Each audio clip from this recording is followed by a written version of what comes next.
it started somewhere when I was a very small child, and it began with my mother, I think. My mother's been a big influence on me, and I'll narrate an incident of my life which stayed with me all along, and that's I used to play a lot of tennis when I was a kid, and competitive tennis, state level, national level. I was pretty good at that time, and she knew how anxious I was about the game, how much I loved the game. And every time I had a match, she'd be waiting for me to come home. And when I would come home, she'd ask me, "Did you win? Did you lose?" Usually I would win, so my answer would be, "I won." Uh, and then after about 5 minutes, the first time she did it, it really shook me. After about 5 minutes, she would come and say to me, the boy who lost to you today, he would have reached home about now, and his mom would have asked him the same question. And he would have said he lost. So his mother must be feeling really bad right now. And the first time she said that to me, it really hit me. I mean, her ability to think for another, a woman she's never seen, never met, really hit home to me. And I don't think she was meaning to tell me or teach me anything. That's just how she is. And I think a lot of what I am is a result of her. I think the second person who's been a big influence on me is my friend Satyajit Bhatkal, who happens to be the director of the show. Satya and I were in school together. He was a topper in the class. I was the backbencher. And he was brilliant, so he had the world at his feet. He could do what he wanted. But after we passed out, he decided to work for other people. So he didn't become an engineer or a doctor or a chartered accountant, which he could have been, or MBA, whatever he wanted. He decided to spend his life, working for people who were less privileged than he was. I got into films and got into acting, and my career took off, and I was... So each time I would meet him, I'd feel really guilty. I wasn't doing anything wrong. I was doing what I loved doing. But every time I met him, I used to feel, man, this guy is living for others, and I wish I could do half of what he's doing. And that kept troubling me. So I think a lot of all this finally resulted in what happened as SMJ, Satyameva Jayate. Television also grew strong in India at that time. And I reached a point in my career where I had earned a fair amount of goodwill, and I kept thinking that how can I contribute? You wake up in the morning, you read the papers, and you read about injustice, you read about poverty, you read about people who are less privileged than you, and you want to really do something about it. I think most of us feel that way, and we don't know what to do. And I felt that for a number of years. And then I realized that I should do what I know best, and which is storytelling. And I should use the strength of storytelling to try and change minds and try and, enrich perhaps the discussion on certain issues that we face as a society. And I saw that no one's really doing it on that kind of a scale, on a public platform. And I thought if I combine the strength of TV with the goodwill that I've earned, and we try and actually combine journalism, investigative journalism, and storytelling. So we really research each topic and then bring it to the country of India and share what we have learned with the people and hope that we can transform minds, hearts. I always felt that there are two ways of bringing about change. One is top-down, when you make laws and you tell people to follow them, or you make policies and you expect people to follow them. And the other way, and sometimes it works, but a lot of times it doesn't. I think the other way is a longer route, but I think that is what we have chosen to do. And that is to reach out to people's hearts. Not with anger, but with love. And try and transform minds at a young age. Yeah. We instinctively stuck with female feticide as our first episode. I also feel it's a huge problem in India, first of all, and it also connects with people on a very gut level. We chose to put the show forward not as a woman's problem, but as a mother's problem. You see, what we try to do is when we get the information that we have, we try and put it to people in a manner that, gets them emotionally. So I don't start the show by saying, today we're going to talk about female feticide. I start the show by saying, I've often asked people who the most important person in their lives is, and usually people say my mother, and I feel the same. And I talk about motherhood and get people into a certain emotional state. And then I say, well, let's take a look at how we're treating our mothers today.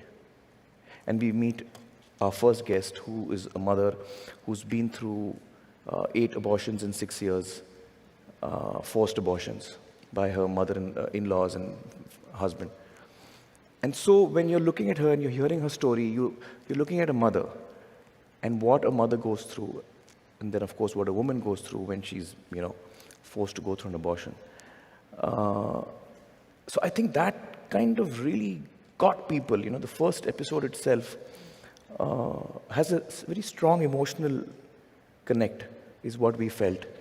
And that's why I think we chose female feticide as our first episode. And you'll be happy to know that, in 2011 was when the episode aired. And before that, the census that was carried out had a certain numbers. It was, the national average was 914 girl childs against 1,000 boys born every year. And it was sliding. Sliding alarmingly, and certain states like Rajasthan and other states, Maharashtra, were very bad. 890, 880, per 1,000 boys. You'll be pleased to know that these 2 states have revealed their numbers today after 3 years, Rajasthan and Maharashtra. And in both these states, the ratio has gone up by 50 to 60 points. So it's now around 950 to 1,000 boys. Wow. And I believe it's a combination of the show, which is reaching out to millions of people and talking to them, emotionally. And it's also the governments, the Rajasthan government and the state government of Maharashtra really acted very, very dynamically. And it's a result of all of this, I think. And people actually reacting to it and deciding that they don't want to do this anymore, a lot of them. Now, it is illegal in India. Well, abortion is legal, but sex-selective abortion is illegal. And that itself is strange. I mean, in the US, I don't think there's a law in which you cannot ask your doctor what the sex of the baby is going to be. Because in the US, the doctor doesn't expect you to go and abort the child if it's a girl. So you don't need a law over here which tells you that. So in India, we have a law where you cannot ask the doctor what the sex of the child is. And the doctor is not allowed to tell you. So both the doctor and the parents could be in jail if they ask the question and that question is answered. Now this law is actually, it tells us what we are. This law is needed for us, unfortunately. To contextualize it for people who live here in the US, I would imagine about 90 to 95% of people in India have either given dowry or taken dowry or both. So when you're communicating to the huge majority of the country and telling them that what they have been indulging in perhaps is not the best thing to do. And most probably the TV that they're watching your show on has also come in dowry. So you have to, which is why it is so important for us to communicate this with love. And we had this discussion very early on with the core team. I said, with what driving emotion are we doing this show? Are we doing this show with anger? Because then our conversation is different. And I'm not doing this with anger. I'm doing this with love. Because I really feel that only with love can you actually, affect a person and bring about change. There are so many things that we need to, and we have to look inward. And I'm included in that. I'm not excluded in that. We have to look inward, at ourselves.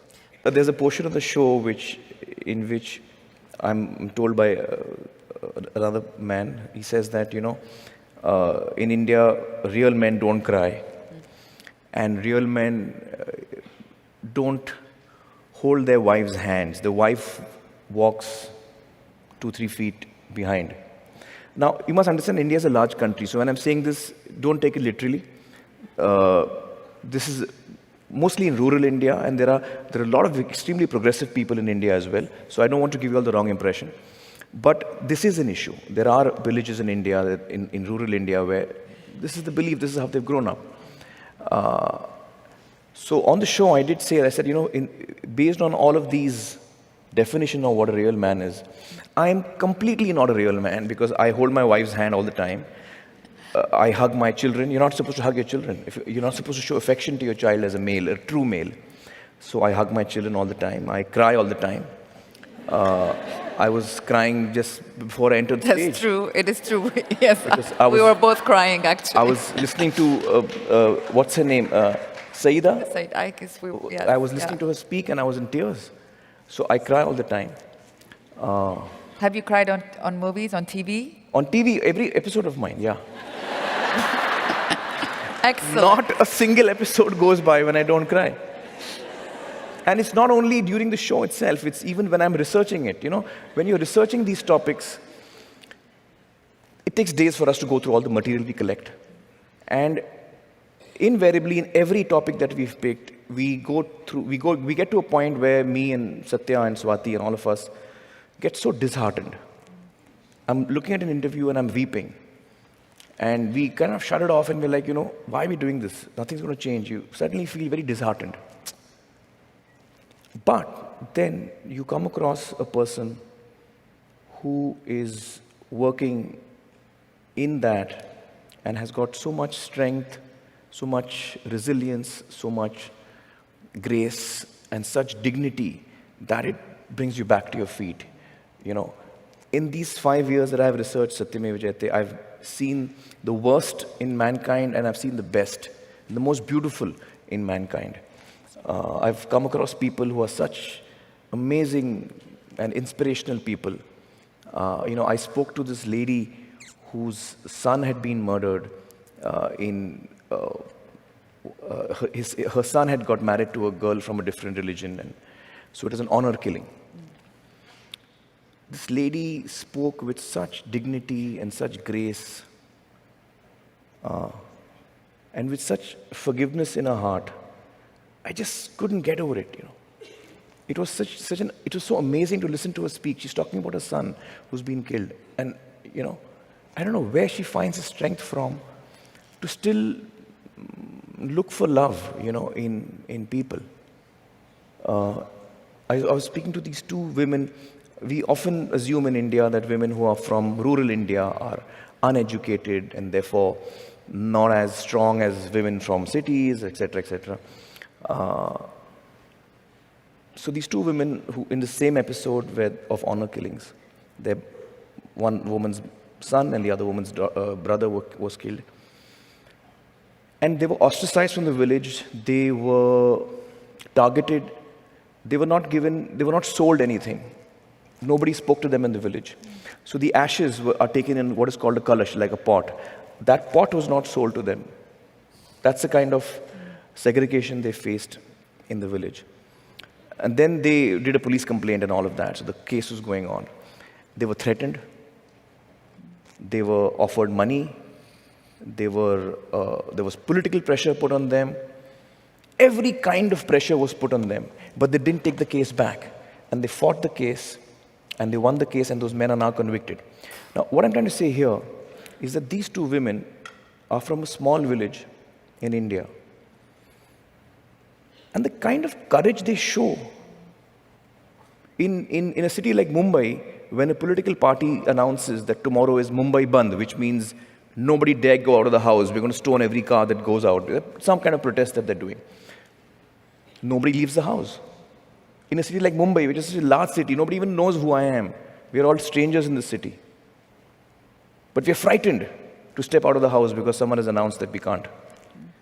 Here, these two ladies are specifically targeted.